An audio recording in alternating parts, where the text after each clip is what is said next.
Hey, welcome back. Riggs here. How you doing? Hope you guys are doing okay. I have two fun seeds for you to try out.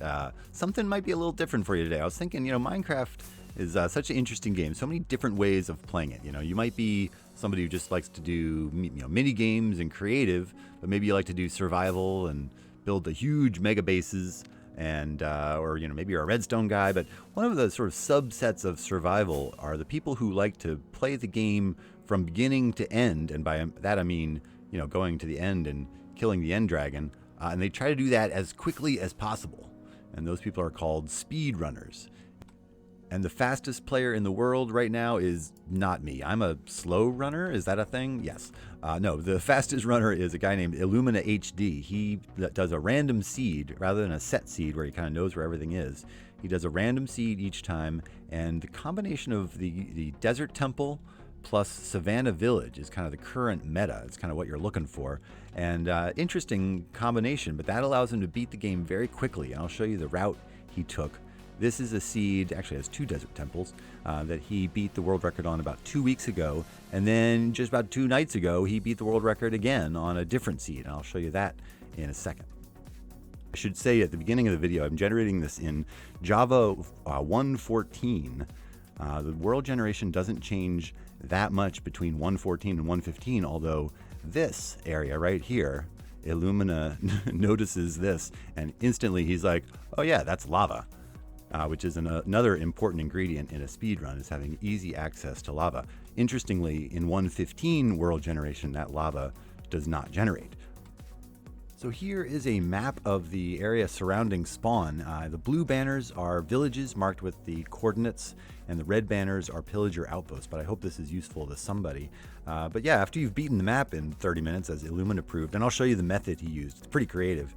There are some nice locations to set up a permanent base, including one way up to the northwest. I'll show you. Yeah, a quick hike to the northwest, about 3,000 blocks, you'll find a mesa, always a good resource, and then all these surface level spawners. This is a cave spider spawner, but you'll find a few of these around. And yeah, mesa is always a great resource. You'll find a lot of gold, and this happens to be near one of these Bryce mesas, which is this beautiful landscape to set up a base. But there is this particular reason I'm coming over here. Let me get to it.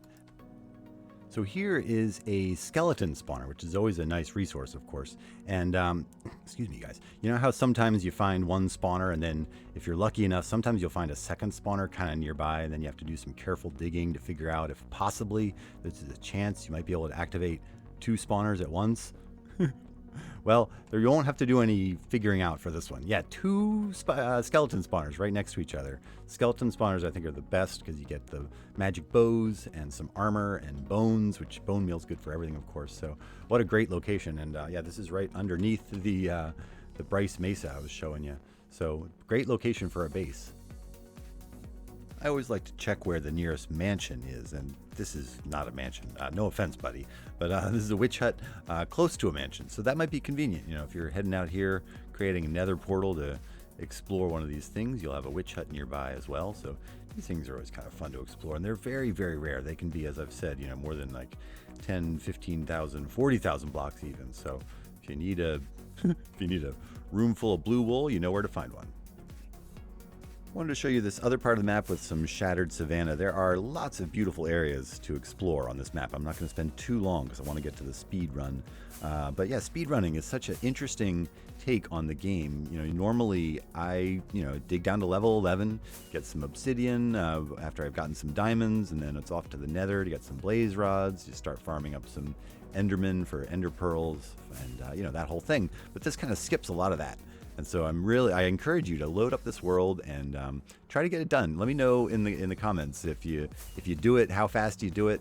And yeah, I'm just curious. I encourage you to try something a little different. If you've never tried a speed run, yeah, go for it. So I wanted to show you the route we're going to take, and I'll explain the method he used along the way. But basically, we're going straight west to the village first to get the ender pearls sorted, and then we're going southeast down across the ocean to the end stronghold down here. But his first stop was this Desert Temple, and the loot that he got was, this was actually not what he was most excited about, although this did kind of save his hide in the nether a little bit. I'm sure he would have been fine. But the TNT is what he was really after. So he grabbed the TNT from that desert temple, and you may be thinking he was going to use the TNT to kill the dragon, or at least that's what I was thinking. But no, he used it in a creative way. And then he grabbed 9 more TNT, and then some iron and gold. He came over to the village and got some wheat for some food. He then killed the iron golem like it was no big deal for a few more pieces of iron, made a bucket, got some water, and then got, I think, an axe and a shovel. And then he came over here to the lava that he found and got a bucket of water, and with some lava and a bucket of water, he did that thing like a super fast and made a nether portal. So this is always the hard part of the speed run, where you have to find the nether fortress, and he took a left, which is maybe where you can save some time. He actually came over here, kind of peeked over here at first, and then took a left, which was the wrong way to go, because if memory serves, you can see the lava still flowing down. I just came in here. But yeah, this is where the nether fortress is. So if you take a right, you might be able to save a little time. So he came over here and found a terrible fortress.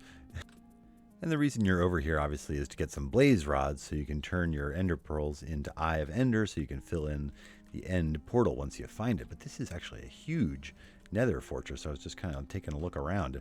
It's this big, wide open area. It'd be great to set up a wither farm, and then it extends all the way down here. Yeah, this place is huge. But I'm getting distracted. Anyway, then he came back down here, and you should see him move. He just sort of parkours over these lava things like it's no big deal, like he does it all day, every day. I guess he does do it all day, every day. And then he came back to the nether portal and went back to the overworld.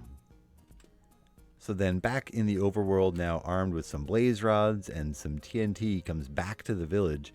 And this is where things get a little strange. All right, this is what he did. All right, so he comes in here, and I guess he got the bed and probably maybe grabbed the bread. But this is what he did. He just started coming in here and started blowing things up. And I was like, what in the world is he doing?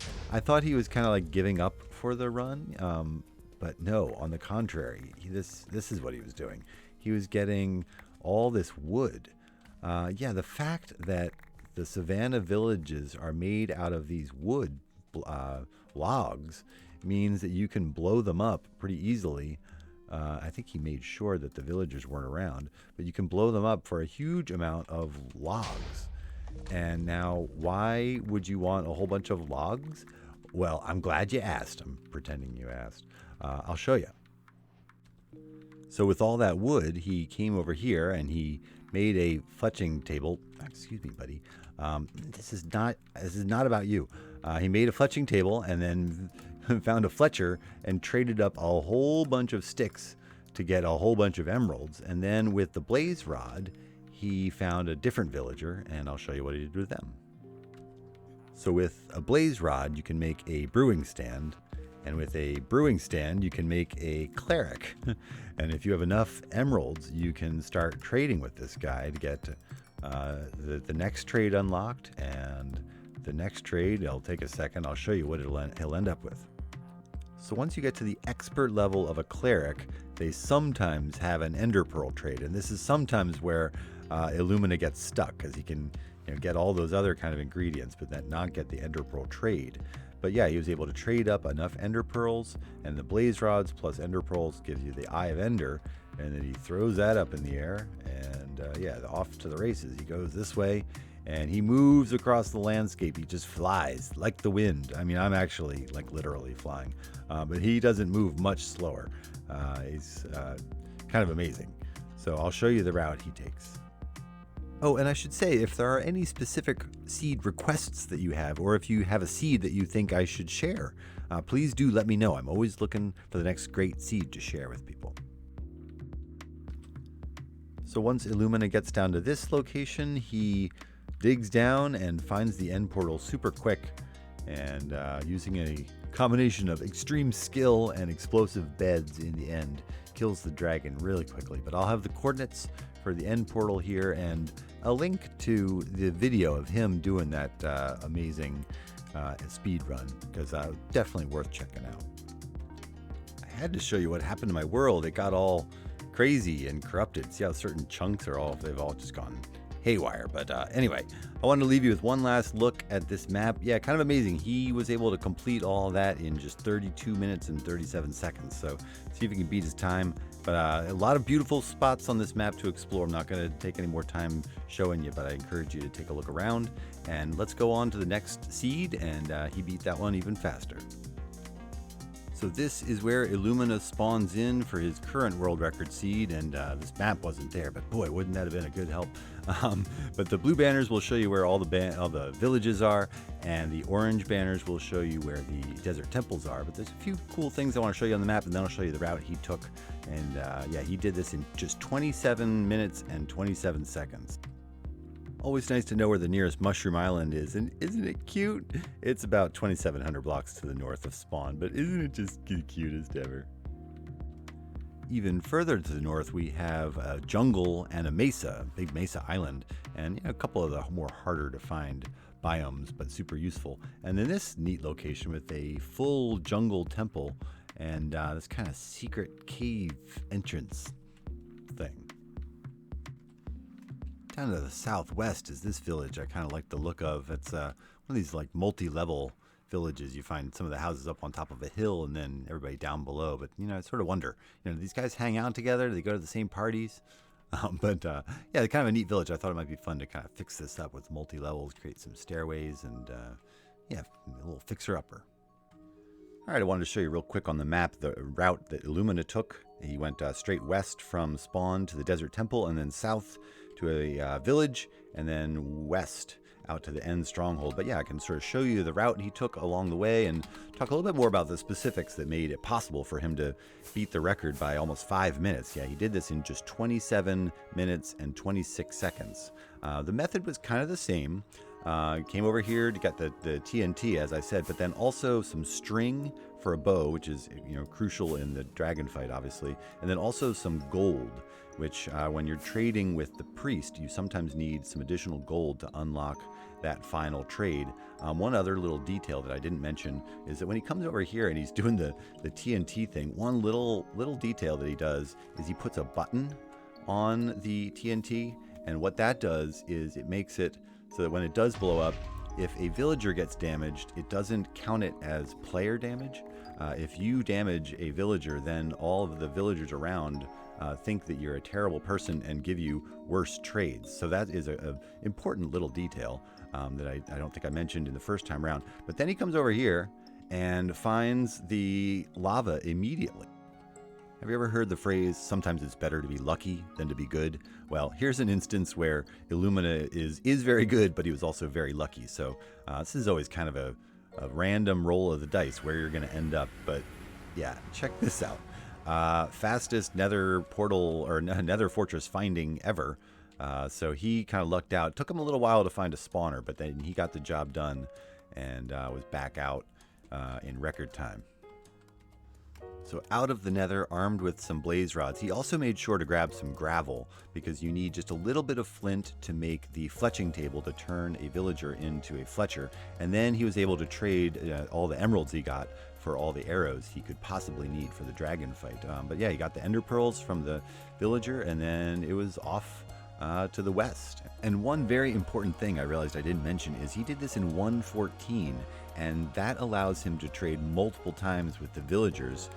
In 1.15, they nerfed those villager trades, so you can only do them, a few times a day before they need to reset. So that's a big change between 1.14 and 1.15 that allows him to get all the pearls he needs.